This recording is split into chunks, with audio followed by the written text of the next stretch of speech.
Sorry, थोड़ा सा बीच में विघ्न आ गया था।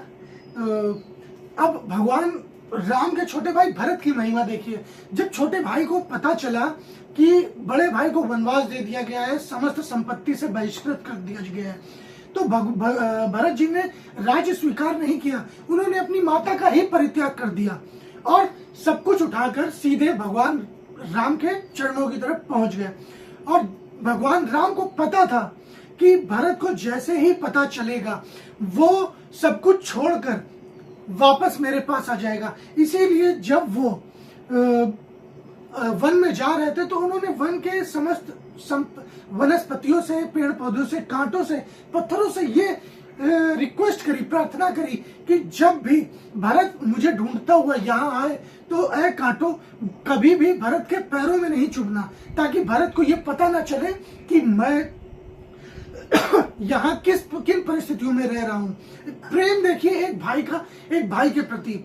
अब भरत सब कुछ छोड़कर भगवान राम के चरणों की तरफ पहुंच गए, किसी भी तरह राम को मना कर वापस अयोध्या लेके जाने के लिए।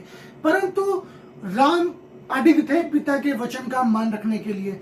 जब लक्ष्मण ने दूर से सेना आती हुई देखी तो लक्ष्मण ने पहले ही बोल दिया कि भरत हम पर अटैक करने आ रहा है, ताकि भरत को पता है कि हम यहाँ निहत्थे हैं, तो भरत हमारा वध करके और संपूर्ण राज्य अपने कब्जे में लेना चाहता है। भगवान राम ने समझाया कि नहीं, मेरा भरत ऐसा नहीं है। आप देखिए एक भाई दूसरे भाई का कैसे सपोर्ट कर रहा है कि नहीं, मेरा भरत ऐसा नहीं है। और दूसरी तरफ भरत संपूर्ण राज्य ले जाकर भगवान राम के चरणों में रख देते हैं। भगवान राम उसे स्वीकार नहीं करते और वो बोल देते हैं कि नहीं भरत, मैं 14 वर्षों के बाद ही लौटूंगा। पिता के वचन के अनुसार मुझे 14 वर्ष वन में ही रहना है। और यहीं पर एक और इनके भाई का वर्णन होता है। लक्ष्मण पुत्र थे माता सुमित्रा के। लक्ष्मण के बारे में ज्यादातर लोगों को यही पता है कि लक्ष्मण बहुत ही क्रुद्ध और क्रोधी स्वभाव के थे, परंतु इनका भ्रातृ प्रेम देखिए। राम ने कभी भी लक्ष्मण को अपने साथ वन आने के लिए नहीं बोला था।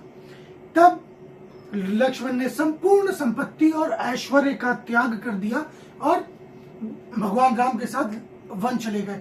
लक्ष्मण जब वन जा रहे थे तो उनकी माता ने उनसे क्या बोला, मतलब एक कथा देखिए, एक आश्चर्यजनक कथा है।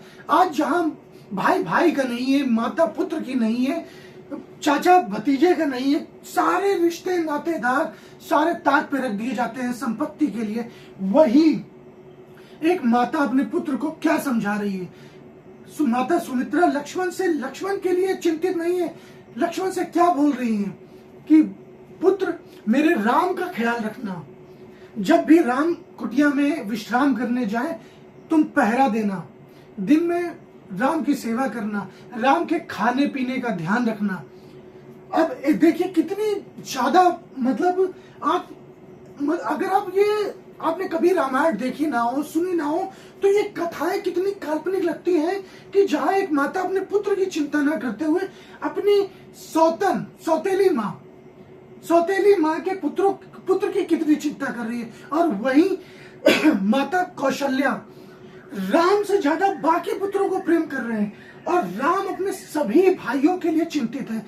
मतलब इतना भ्रातृ प्रेम, ऐसा भ्रातृ प्रेम आश्चर्य का प्रतीक है। मतलब अगर किसी को नंबर दिया जाए 100 में से तो ये 100 में 100 के भी पार चला जाएगा। इस प्रकार का भ्रातृ प्रेम ना कभी संसार ने कभी देखा है और ना ही कभी देखेगा। वही राम की पत्नी सीता को कभी भी वनवास नहीं दिया गया था। सीता ने अपने पति धर्म का पालन करने के लिए कि जहां जहां पति जाएंगे मैं वहीं जाऊंगी, अगर पति जमीन पर सोएंगे तो मैं जमीन पर सोऊंगी। आज तो पत्नियां ऐसी हैं कि पति को भूखा मार दें, पैर दबवाएं, या जैसा कि आप जानते हैं काट काट के टब में भर दें। वहीं एक पत्नी अपने पति के लिए संपूर्ण वैभव, संपत्ति, ऐश्वर्य का त्याग करके एक राजा की पुत्री, एक राजा के पुत्र वधू और एक चक्रवर्ती सम्राट की पत्नी, जिसके जीवन में सुखों का कभी समावेश ही नहीं हुआ विवाह के बाद। विवाह के बाद लगातार उनको केवल कष्ट भोगने पड़े। 13-14 साल उन्होंने वन में भोगे, रावण द्वारा अपहरण किया गया। लेकिन सीता का चरित्र जो है वो सभी को पता है। वहीं पर एक स्त्री, एक पत्नी ऐसी है जिसके व्यक्तित्व का वर्णन कभी किया नहीं गया।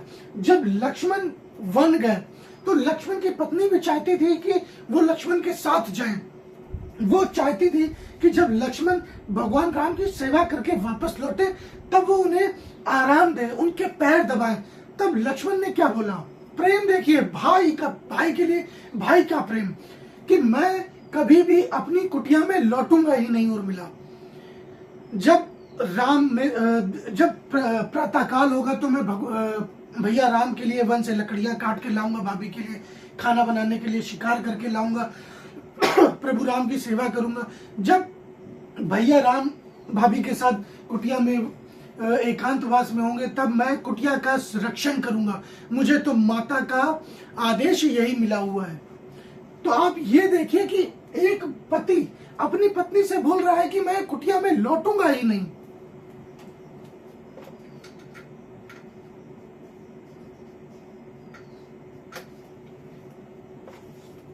उर्मिला जी, अब उर्मिला जी वहीं रह जाती हैं। माता सीता तो प्रभु राम के साथ वनवास गई, उनके साथ रही, परंतु उर्मिला जी 14 वर्षों तक अपने पति के वियोग में रही। इसका भी अपने में एक अलग कारण है। रामायण के युद्ध में जो योद्धाओं ने युद्ध लड़े थे वो सभी अलग अलग मतलब वरदानों से सम्मिलित थे। सभी को पता है कि रावण की नाभि में अमृत था। रावण एक प्रकांड पंडित, भगवान शिव का महान भक्त था, परंतु वो मारा क्यों गया? केवल अपने अहंकार और चरित्र के कारण। वही अगर राम को देखें तो राम के पास ना तो सेना थी, ना ही संपत्ति थी और ना ही संसाधन थे। रावण जो सोने की लंका लेके बैठा था, संपूर्ण त्रिलोक का विजेता था, अमृत जिसको प्राप्त था, उसको मारा एक साधारण मानव ने। क्यों? केवल अपने चरित्र के बल पर, अपने चरित्र, अपने दृढ़ विश्वास और अपनी पत्नी की रक्षा के लिए जो वचन दिया था भगवान राम ने उसको पूर्ण किया और लंकापति रावण का विनाश किया। और वही अगर उसका एक पुत्र मेघनाद, हम मेघनाद से आगे स्टार्ट करेंगे। शुक्रिया।